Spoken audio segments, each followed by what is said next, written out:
before Common Era, before Christ. Most scholars today believe it was written after the Babylonian exile, in the early period of the return to Israel, which would put the book somewhere around 538 to 500 BCE. Now, one of the purposes of the biblical books written during and just after the Babylonian exile was to preserve and highlight Israelite culture and history and help the people through their current circumstances. So, what may have been the purpose of the book of Ruth? It is unique in that while God is mentioned, the short story is not centered on the temple or God's prophets. Instead, it demonstrates several key customs of the Hebrew people that the writers want to preserve and bring forward, as well as the benefits of inclusivity of non-Israelites. This makes sense as it was written during a time when Persia had defeated Babylonians and freed the people of Israel, allowing them to return home to Judea and rebuild their temple in Jerusalem. But beneath that historical context, there lies a deeper truth. This book is a witness of how communities survive when people share what they have and protect one another. It is a story where gratitude becomes action, and faith takes the form of embodied care. The people of God do not simply believe in care, they enact it in movement, in gesture, in daily practice. One custom I find fascinating in this story and is reflected in other Hebrew scriptures is this practice of gleaning. Gleaning was when landowners would leave a certain amount of their crop in the fields for the poor and the resident foreigners to collect of what was left. Leaving food to glean was considered the fruit of holiness because it was the landowner's holy obligation to care for the poor and the foreigner by leaving them the food that was given the landowner by God, because all people had the right to the supplies God created. This gave the poor and the foreigners an opportunity to provide for themselves. Similarly, the first fruits of the harvest were also given to God in thanksgiving because the harvesters knew that all things belonged first to God. But gleaning was precarious. While the law did state that landowners shall leave food behind, there was actually no penalty for withholding it. Ruth's ability to survive relied entirely on the character of the landowner whose field that she entered. So when Boaz not only welcomes her in, but also instructs his workers to pull out extra stalks for her and invites her to only glean in his field so that she will be safe from harm, he's doing more than being generous. He's embodying the law's deepest intent, that no one should be left hungry, vulnerable, and alone. That story is a beautiful example of God's vision of a community that cares for one another by sharing what they have. In the New Testament, we see this idea of sharing work in miraculous ways. I have talked here before about Jesus feeding the 5,000. And while it's absolutely possible that Jesus used divine power to make 5 loaves of bread and 2 fish feed 5,000 people, I like to imagine this as Jesus performing the miraculous lesson that when we share what we have with each other, there's enough for everyone. Now, just because I like to imagine it this way does not mean you have to imagine it that way. The beautiful thing about working in faith together is that we can read a verse and converse on it and disagree or agree on how it happened or how it came about or what the context was. And that's a beautiful thing. I want all of you to know that as your pastor, I appreciate the questions. I appreciate the differences. And if you ever have any questions about things that we talk about here, please feel free to come and talk with me. That was a side quest. I imagine that Jesus, after blessing the meal, passed it to the first person. And that person who had probably packed a snack or a meal with him that day added whatever he had extra to the basket. Some may have had much, some may have had none. But by the time the baskets had been passed around to all 5,000 people, there were 12 basketfuls of broken pieces left over. The miracle then is not magic. It is divine transformation. Fear that loosens its grip. Scarcity that gives way to trust. I see this happen in real life. When we stop clutching what we have and start sharing, something shifts. Gratitude stops being just a feeling in our hearts and becomes something we can see and touch. Suddenly there is enough for everyone. In our scripture from Acts, we see this communal sharing put into practice during a unique circumstance. After the Pentecost, when the apostles were performing extraordinary acts of faith, flocks of new believers joined them. In response to these large number of people who needed food and housing and supplies, they shared their resources with each other, and no one was left wanting. The early church didn't invent this kind of sharing. They inherited it from gleaning laws, from prophets calling from justice, from Jesus breaking bread and multiplying compassion.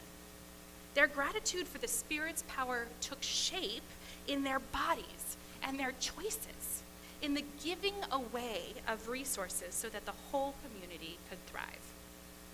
The idea that when resources are shared, there's enough for everyone is not only a Hebrew or Christian story.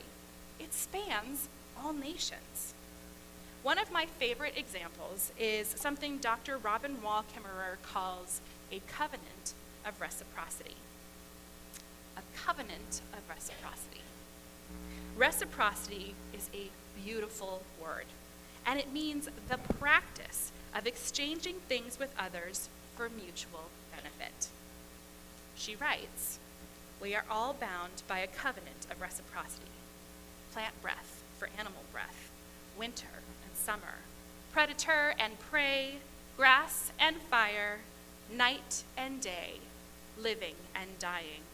Our elders say that ceremony is a way we can remember to remember. In the dance of the giveaway, remember that the earth is a gift we must pass on just as it came to us." Dr. Wall Kimmerer also records a story in her book, Braiding Sweetgrass, about reciprocity and taking care of each other that is shared by many Native nations.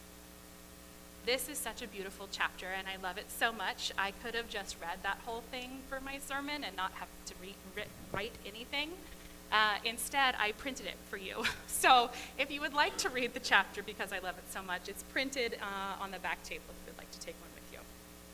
The story begins on a cold winter night in a village about to drop from hunger. 3 sisters come to this hungry village, and the people insist that the sisters stay and eat with them. The people feed the women what little they have, even though they don't know who they are. After the meal, the women reveal themselves to be corn, bean, and squash, and they give themselves to feed the village. But this story is more than just kind women giving food to a village. It is 3 empowered women who know their strengths and are willing to share what they have with others. The reciprocity they share with each other creates a whole, thriving community. Sister Corn stands tall and supports Bean. Under the ground, Sister Bean has a very rare ability to sense rhizobium bacteria in the soil. And Bean grows this oxygen-free nodule where this bacteria can grow in Bean's roots. In return for this safe, oxygen-free home, the bacteria converts nitrogen from the air and shares it with Bean. Together, they create a nitrogen-rich fertilizer that fuels corn and squash. Then Sister Squash comes up and spreads over the ground with her large leaves. She cools the earth and prevents greedy weeds, and conserves ground moisture. These sisters are far more fruitful when they work together than when they stand alone. When they share what they have with each other, there is enough to support them all. Now, I am not suggesting that you turn around today and sell all of your possessions and share it with your communities. But there is something to be learned by the Bible's consistent and passionate advocacy for caring for the poor, the widow, the foreigner, and being an active part of a community and culture that support each other. Together, in this last sermon series, we have talked about how to give thanks by noticing God in everyday life, remembering Jesus' lessons and putting them into action. And last week we gave thanks by being God's hands and feet in the world. Today, we add to this spiritual practice by giving thanks to God by sharing what we have: our time, our resources, our presence, our gifts with one another. Gratitude becomes real when it becomes shared. In Jesus' world, gratitude was never just a feeling. It was a way of life. People depended on one another for food, protection, celebration, and faith. To give thanks was to belong, and to belong was to share. How do we embody that now in a culture that praises individuality and independence over community support and sharing? Well, at home, we can offer our presence instead of perfection. We can show patience, which is something I have to practice, energy, and we can care for those who rely on us. We can allow our gratitude to show up in the smallest acts of love. In our church community, we can check in on one another. We can welcome newcomers as family, and we can share gifts that build up our entire community. And in the wider world, we can support local needs. Did you know that there's actual gleaning programs in our area that collect and distribute food that is extra on the farms that local farms produce? We can participate in ministries that reflect God's justice.